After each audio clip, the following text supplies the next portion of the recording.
So in this lecture, the IIR filter shown in the figure will be folded and the folding factor will be 2. The output yn is given by the equation a of yn minus 3 plus b of yn minus 5 plus xn, and the computation time of adder is 1, computation time of multiplier is 2 unit time, pipeline stage of adder is 1, pipeline stage of multiplier is 2.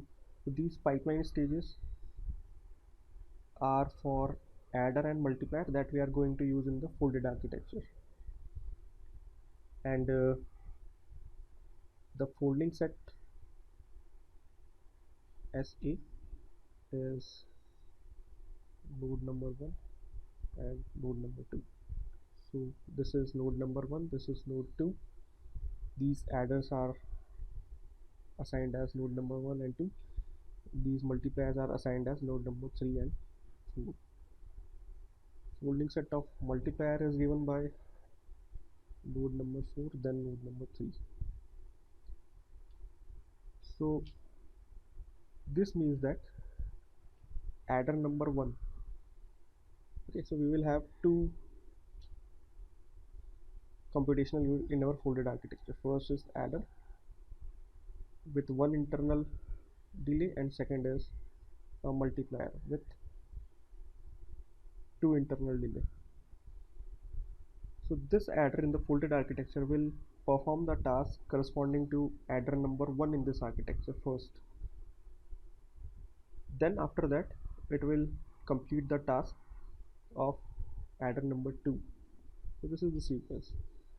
Similarly, this multiplier will perform the task of multiplier number 4, and then after completing the task it will execute the task corresponding to multiplier number 3. So this sequence is important. Right. So based on this given information, we have to derive the folded architecture for this given IIR filter. So the first step is to write folding equations given by df u to v, where u to v is a path in the given graph or circuit with weight w. So n times w minus u plus v minus u. So n is folding order, that is 2. Weight of path can be referred from this graph. Pu is 1 for adder, 2 for multiplier, and v minus u can also be referred from this graph. Okay. So for every path u to v, we have to write folding equations. So starting from df, starting from 1, there is path 1 to 2. Okay, so df 1 to 2 is given by 2 times weight is 0. Since 1 is adder, the value of pu depends on the node u. 1 is adder, so value of pu is 1 plus v minus u. So v is 1, u is 0. 1 minus 0, and this is 0. df 2 to 3, so to node 2 to node 3, total number of delays in between is 5. So 2 into 5, 2 is adder, so pu is 1, and v minus u is 1 minus 1, so the value is 9. df 2 to 4 with 3 delay elements in between, so 2 into 3 delay elements, and 2 is an adder, so 1. For u minus v, this is 0 minus 5. So value is 4. df 3 to 1, 3 to 1 with 0 delay element, so 2 into 0. 3 is multiplier, so value of u will be 2, and u minus v minus u is 0 minus 1. So this is equal to minus 3, and df 4 to 1 is given by 4 to 1 is having 0 delay element, so 2 into 0. 4 is multiplier, so vu is 2, and v minus u is 0 minus 0, that is equal to minus 2. So two negative values. Okay, so this is not feasible. df corresponds to delay elements, that is a physical quantity, and the physical quantity cannot have a negative value. Okay, minimum value can be 0 but not negative. So now we have to do retiming for folding. So retiming for folding, and if any of the df value is negative, then you have to retime the circuit. Okay, and for this you have to calculate the value of rv, and for this you have to determine the values of r1, r2, r3, r4. So in this circuit we have 4 nodes, so you have to determine the 4 values. Okay, and for this first you have to determine the set of inequalities that can be given by r of u minus r of v should be less than equal to df u to v divided by folding order n and floor value of this. So this means that for df1 to 2, the retiming equation will be r of 1 minus r of 2 less than equal to 0 divided by anything is 0. For second equation, retiming equation will be r of 2 minus r of 3 less than equal to 9 divided by 2. So 9 divided by 2 gives you 4.5. The floor value is 4. Okay, so this is 4. The floor value is largest integer less than equal to this value, so that is 4. For equation 3, the retiming equation will be r2 minus r4 less than equal to 4 divided by 2 is 2, and floor value will be 2. For this, r3 minus r1, so minus 3 divided by 2 is 1.5, minus 1.5, and the value will be and largest integer less than equal to minus 1.5 is minus 2, and for equation number 5, r4 minus r1 is less than equal to minus 2 divided by 2 is minus 1. So now we have 5 sets of inequalities, and we have to determine the values of r1, r2, r3 and r4, and that can be done by using shortest path algorithm, and I will be using Bellman food. Okay. You can use Floyd Warshall also, you can perform cut set retiming, or you can use Dijkstra algorithm. Okay. So I will be solving this using Bellman food algorithm. So before applying Bellman food algorithm or any other shortest path algorithm, you have to convert this equations in a form of graph, and that is constraint graph, because the shortest path algorithm works on graph. So you have to convert this into a graph that is called a constraint graph. So we have 4 nodes, and we have to introduce a additional node, that is node number 5, and we have 4 nodes in the system. So from node number 5, draw an edge to every other node with weight 0.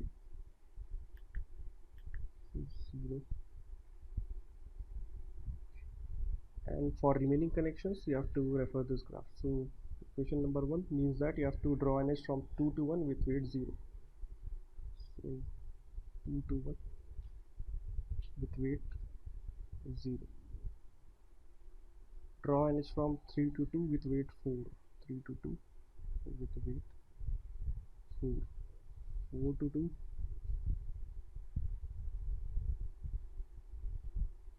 with weight 2.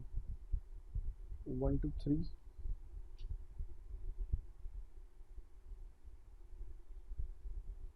with weight minus 2, and 1 to 4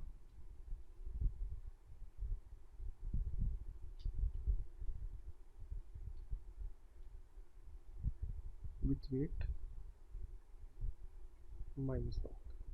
So first you have to check whether there is a negative cycle present in the graph or not. Okay, because you cannot apply Bellman food algorithm if negative cycle exists.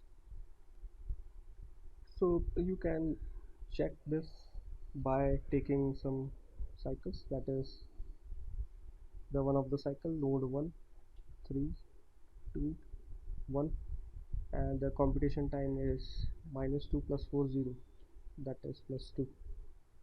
Okay, second cycle is 1 to 4, 4 to 2 and 2 to 1. So 1 to 4, 4 to 2 and 2 to 1, and total computation time will be minus 1 plus 2 plus 0, that is plus 1. Okay, so 2 cycles exist, and the computation time of the elements present in the sum of computation time of elements present in the cycle are positive. So you can apply Bellman food to solve the values of R1, R2, R3 and R4. So to apply Bellman food algorithm, you need to first create a weight adjacency matrix, that is called W.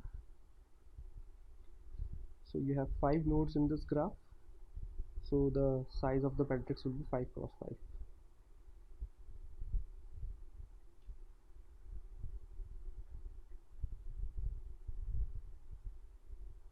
So the element wi comma j in matrix is the weight of that h present in the constraint graph. Okay, so for I comma I, that is diagonal element, you have to assign 0.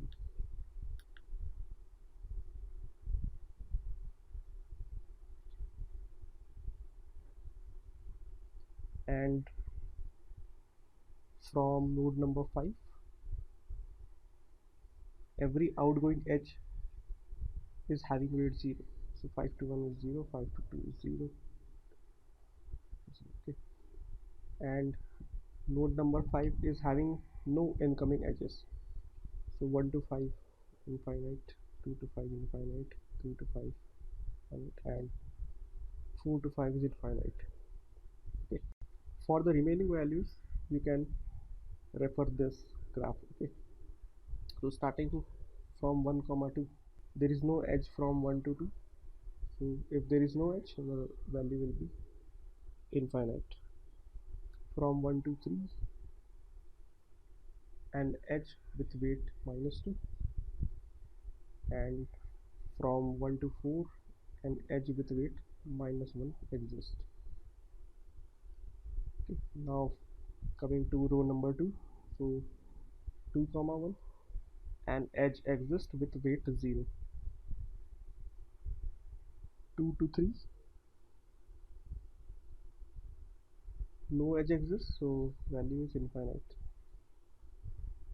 2 to 4 no edge exists, so value is infinite. Okay. Coming to row number 3, so 3 comma 1 no edge exists, infinite. 3 comma 2 one edge exists with weight 4, and 3 comma 4 no edge exists, so value is infinite. Coming to row 4, 4 comma 1 no edge exists, so value is infinite. 4 comma 2 an edge with weight 2, 4 comma 3 no edge exists, so value is infinite. Okay, so this completes our adjacency matrix. This will be used in Bellman-Ford algorithm. So by using Bellman-Ford algorithm you have to calculate the values of matrix R that consists of 5 rows that corresponds to number of nodes in the constraint graph and 4 columns. Hmm, number of nodes -1, and 0 is assigned to column 1 of matrix R. And to calculate the remaining elements, that is R of I comma j plus 1.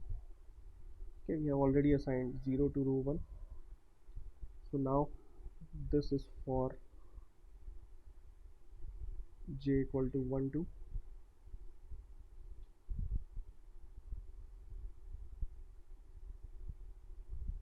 1, 2 and 3, for j equal to 1, 2 and 3, and I equal to 1, 2, 3, 4, 5. This I corresponds to row, j corresponds to column. So R of I j plus 1 will be given by minimum of R of k comma j plus w k comma I, where k belongs to set capital K. Okay.